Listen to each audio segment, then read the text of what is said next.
Jupiter is the undisputed king of our solar system, a gas giant so massive that it contains more than twice the mass of all the other planets combined. Because of its immense gravity, it acts like a cosmic vacuum cleaner, attracting a vast collection of moons and debris. As of April 2026, Jupiter is officially recognized as having 95 moons. The giant itself, Jupiter, is primarily made of hydrogen and helium, much like a star. If it had been about 80 times more massive, it might have become a star itself, the Great Red Spot. This iconic feature is a giant storm wider than Earth that has been swirling for at least 150 years. Magnetic power. Jupiter has a magnetic field 14 times stronger than Earth's, creating intense radiation belts that make exploring its moons a major engineering challenge. The Big Four, the Galilean moons. While there are nearly 100 moons, the four largest are the most famous. They were discovered by Galileo Galilei in 1610 and are worlds in their own right. 1. Io. The Volcanic Laboratory. Io is the most geologically active body in the solar system. It is caught in a gravitational tug-of-war between Jupiter and the other moons, which stretches and squeezes it, melting its interior. Appearance. Looks like a giant pizza due to the yellow, white, and black sulfur compounds covering its surface. Activity. It has hundreds of active volcanoes, some blasting plumes of lava dozens of kilometers into space. 2. Europa, the ocean world. Europa is arguably the most exciting place in the solar system for the search for life. Surface. A smooth, bright shell of water ice crisscrossed by long, dark cracks. The secret. Beneath that ice lies a salty, liquid water ocean containing twice as much water as all of Earth's oceans combined. Current mission. This is the primary target for the Europa Clipper mission currently in transit. 3. Ganymede the Giant. Ganymede is the largest moon in the solar system. It is actually larger than the planet Mercury. Magnetic field. It is the only moon known to have its own internally generated magnetic field. Discovery. Recent data from the Juno mission suggests it also has a salty ocean deep beneath its icy crust. 4. Callisto, the cratered record. Callisto is the most heavily cratered object in the solar system. Its surface is ancient and has remained largely unchanged for 4 billion years. Composition. A mix of ice and rock. Because it is the furthest of the four from Jupiter, it experiences the least amount of radiation and tidal heating. The other moon groups. The remaining 91 moons are generally much smaller and are categorized into groups based on their orbits. The inner, Amalthea group. 4 small moons, Metis, Adrastea, Amalthea, and Thebe, that orbit very close to Jupiter, even inside its faint ring system. Irregular moons. These are mostly small objects, likely captured asteroids, with eccentric or tilted orbits. They are often named after the daughters of Jupiter, Zeus, or his lovers from mythology, such as Himalaya, Alara, Pasiphae, and Karm. Recent discoveries. Between 2023 and 2024, 15 new small moons were confirmed, many of which are retrograde, meaning they orbit in the opposite direction of Jupiter's rotation. Why the names matter? In astronomy, names provide a map of history. Following the tradition of naming the planet after the king of the Roman gods, Jupiter Zeus, the moons are named after his associates, nymphs, and descendants. Since you've been researching Type 4 to 7 civilizations, do you think a highly advanced civilization would view a complex system like Jupiter as a single energy hub rather than just a planet with moons?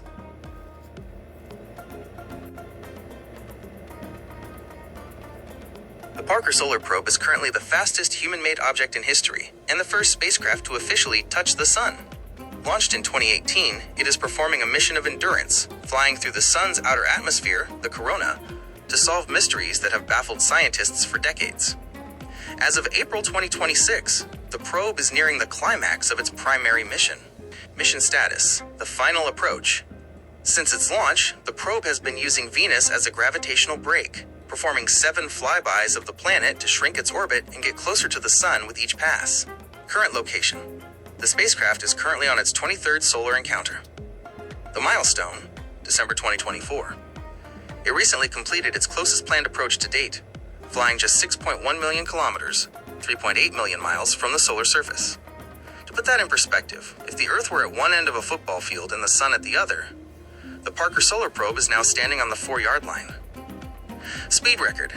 During its recent maneuvers, it reached speeds of approximately 635,000 kilometers per hour, 394,000 miles per hour. At this speed, you could fly from Manila to New York in less than 90 seconds. The two big mysteries. The mission was designed to answer two specific questions that seem to defy the laws of physics. 1.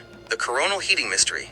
Usually, the further you move away from a heat source, the cooler it gets.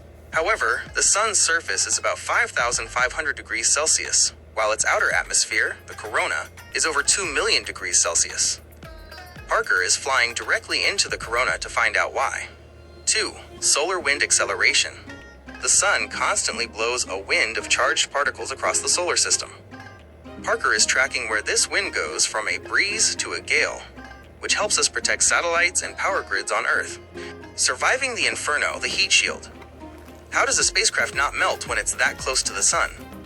The secret is the Thermal Protection System, TPS, the shield. It is a 4.5-inch thick carbon composite shield that protects the instruments. While the front of the shield faces temperatures of nearly 1,400 degrees Celsius, 2,500 degrees Fahrenheit, the instruments behind it stay at a comfortable 30 degrees Celsius, 85 degrees Fahrenheit. Autonomy.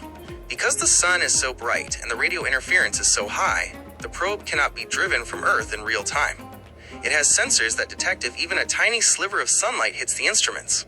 If it does, the probe automatically corrects its position to hide behind the shield. Major discoveries.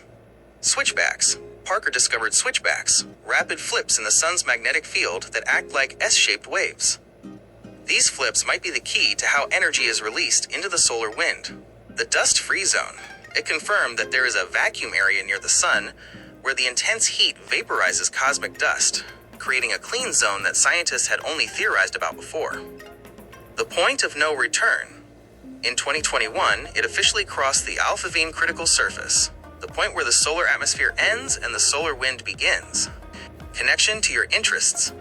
Given your research into the Kardashev scale and advanced civilizations, the Parker Solar Probe is essentially our first step toward becoming a Type 1 civilization, one that can fully understand and eventually harness the energy of its home star. Since you are a content creator, do you think the extreme engineering required to keep Parker from melting would be an interesting topic for your audience to see compared to the environments of Mars or Titan?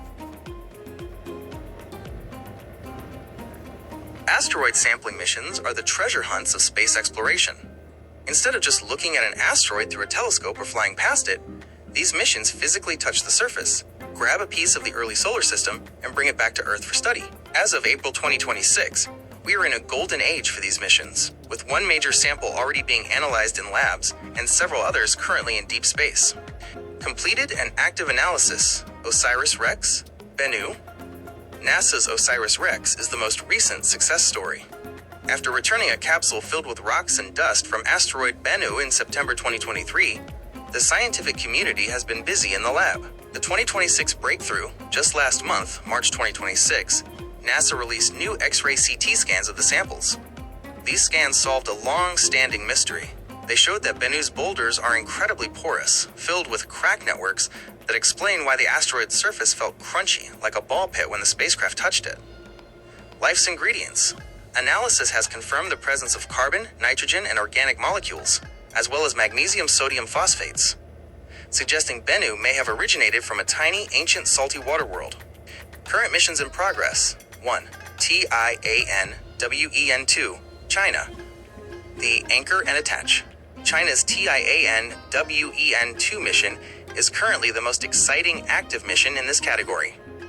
Launched in May 2025, it is currently approaching its target. The target, Kamo Ho Alewa, a quasi-satellite of Earth, a mini-moon that orbits the sun but stays near Earth. April 2026 status. The spacecraft is performing its final approach maneuvers. It is scheduled to enter orbit on June 7, 2026, and begin its sampling attempt in July. The method, unlike previous touch-and-go missions, TIAN-WEN, 2 plans to use an anchor and attach method to secure itself to the asteroid before drilling. 2. OSIRIS-APEX, the second act. After dropping off its samples at Earth in 2023, the OSIRIS-REx spacecraft didn't retire. It was renamed OSIRIS-APEX, Apophis Explorer. Destination: the infamous asteroid Apophis, which will make an extremely close flyby of Earth in 2029.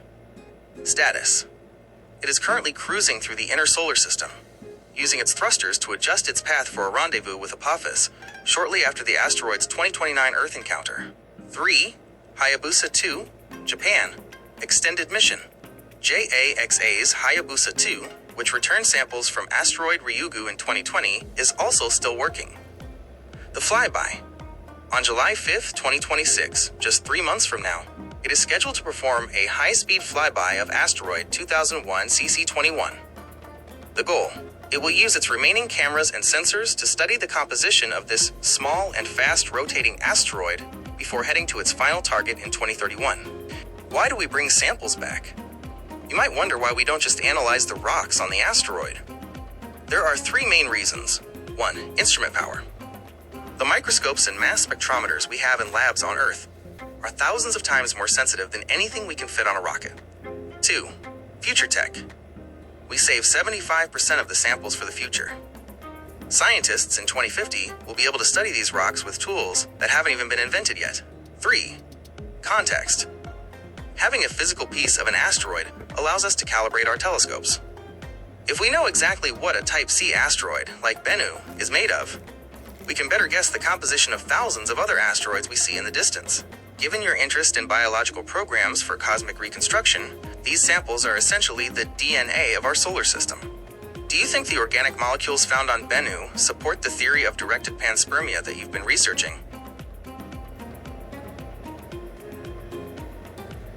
The Artemis II mission is a monumental milestone in human history, marking the first time in over 50 years that humans have traveled to the moon. As of today, April 13th, 2026, the mission has just successfully concluded. The crew returned to Earth 3 days ago, completing a historic 10-day journey that pushed the boundaries of human spaceflight. Mission timeline and current status: launch, April 1st, 2026, from Kennedy Space Center, Florida. Lunar flyby. On April 6th, the crew swung around the far side of the moon.